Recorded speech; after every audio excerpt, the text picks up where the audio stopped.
What's up, everybody? I'm Noah from PhoneDog.com, and this is a blank white box, and that's the end of the video. That's why I call it fake unboxing. No, I'm kidding. It's not funny at all. But you do these videos in a room by myself. I forget that I'm on camera.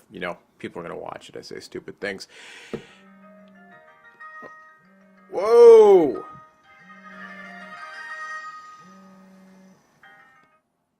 See, I knew this was going to be a wacky unboxing, and all of a sudden the phone rings in the box. Because frankly, or not frankly, but in all honesty, I've actually already taken the phone out of the box and used it for a couple days. It's the HTC Aria, and what happened, first of all, it's a white box, generic box, not retail packaging, so that makes it a little bit different from a normal unboxing. But the thing that happened is this has been a crazy week with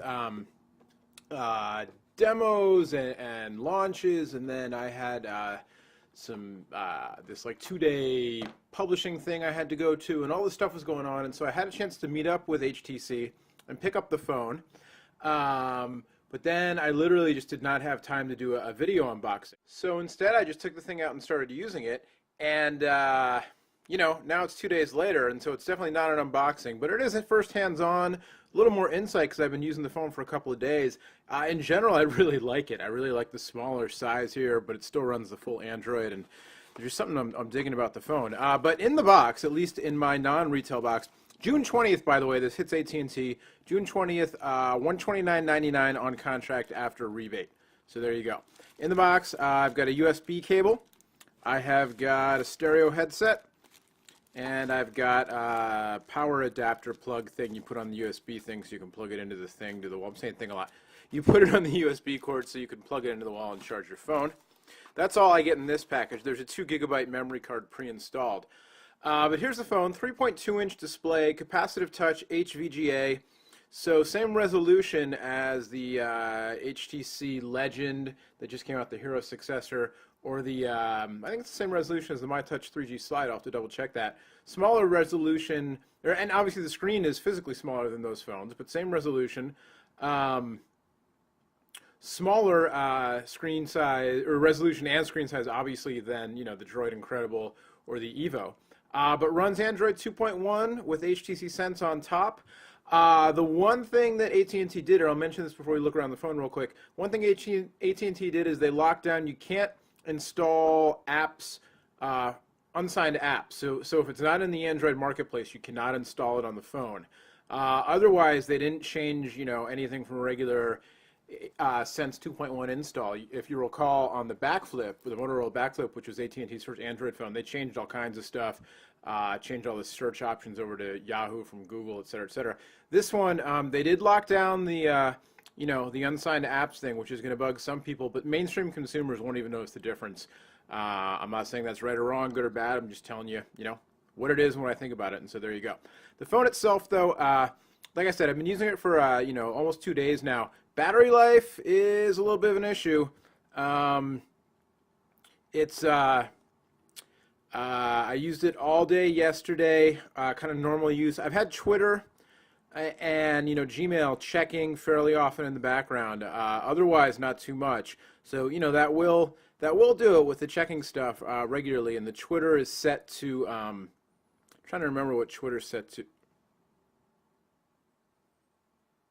I'm trying to remember what Twitter's set to here. It's pretty often. What is it? Manage accounts, general. Oh, I don't even remember where it is.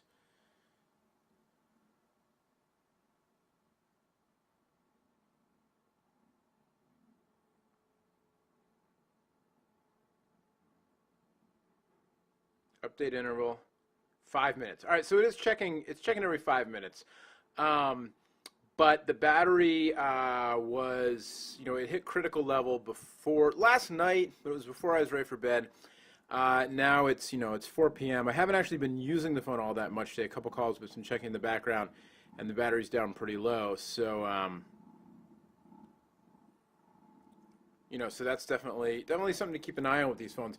I'm hearing rumblings that there will be a software update for Sense that will address some battery issues, hopefully in the near future, but nothing confirmed about that. Just some chatter I've heard. Anyway, but I'm really liking how small the phone is. Maybe it's just a reaction to all the big phones. It's cool to see something small. It's like an HTC HD Mini, but running Android. I like the black finish, the soft grip with the little accents, the the screws, the exposed screws there. Just kind of cool. Give it kind of an industrial, cool look. The chrome grill, but still, it's not like that crazy flashy plastic chrome. It looks a little more metal, kind of understated.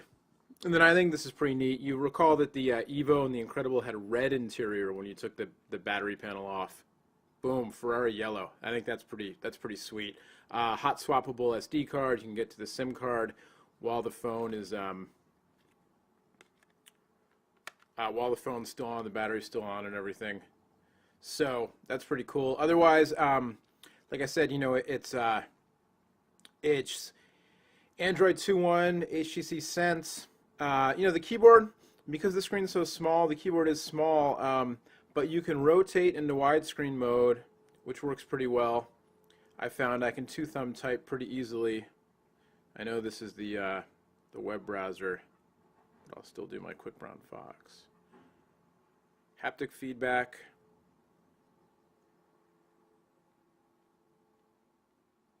Oops. Well, not the best, but not quite as bad as I was fearing. It's a little small for thumb typing on the, the portrait mode. You can switch the phone into just straight up phone keypad mode to get your T9 on, which is kind of cool. Did I just say to get your T9 on? You know what I mean. You can go to language and keyboard, touch input, and we'll change the keyboard type to phone keypad. You can also see the compact keypad is sure type style. So we'll go to phone keypad, we'll go back to the internet, and now you can go old school T9 style. So that's actually, I'm sure there are people out there who are going to dig that because they actually like the T9 style better. So kind of a neat hybrid there. But at any rate, I just, so far the performance of the phone has been good, save for the, the little battery life issue, but it runs. But, the phone is small, but it's still the same, Android 2.1 with HTC Sense. Basically the same software you're going to run on any of those phones I mentioned. The Hero, the the Legend, the HTC Desire, and then in the US, the Evo 4G, the Droid Incredible. My Touch Slide, the software is a little bit different because it's been heavily customized for T-Mobile. But, you get the Sense install, you get the HTC Leap. You get the HTC Leap system with your overview of your thumbnails that you can go to. You get pinch to zoom. We just showed you, and on the internet here, you can do the pinch and zoom. You can rotate into widescreen mode. There's no flash on the camera, 5-megapixel camera. No flash, captures VGA video. But all in all, so far, I think it's a cool phone, and it kind of remains to be seen, at least for me. Am I just kind of reacting to the novelty of I like the design and I like how small it is in the face of all these bigger and bigger super phones coming out. And also, I just kind of have a thing, technology, like small technology is just kind of cool, and it reminds me of, when I first got, like a Sony Walkman back in the day, or even, an iPod, and it was like, wow, it's so small and it can fit all this music. The Walkman was like a whole cassette tape, but then, the iPod with all the storage and everything. Even before an iPod, I had a Rio player, and it was super tiny and you could have music on it. Anyway, point being, there's just something cool about small technology, and I'm sure that's going to inspire a lot of really terrible jokes in the comments, but that's okay. And there you go. Music player, video, photo, all that stuff, and it's a phone. It's on AT&T. It's from HTC. It's called the Aria. It comes out on June 20th, $129.99 on contract, and that gives me a little bit of time to mess around with it some more, test it out, see what the deal is with the battery life, find out from HTC, if there is an update coming to address battery life, or if the battery life thing is not them, or just what the deal is. But again, there you go. First look so far, I'm really digging it. I've been using it as my personal phone for the past couple days, and I'm going to keep using it as my personal phone because those other phones I was using I had to send back because, it's how it goes in this game. There's always something new to cover. And there you go. So till the next one comes along, or if not, until we do more on the Area. I'm Noah from PhoneDog.com. You can find out more over on PhoneDog. If you're watching this before Friday, June 18th at 2 p.m. Eastern, 11 a.m. Pacific time, check out our Facebook page. I'm going to do a live chat, chat with you all about whatever it is you want to chat about within reason. And hopefully that'll be some fun. Maybe we'll do it regularly. So you can head over to our Facebook page, become a fan, stick around for that. And as always, you can hook up with us on phonedog.com. Till then, we'll see you later. Thanks for watching. Bye-bye.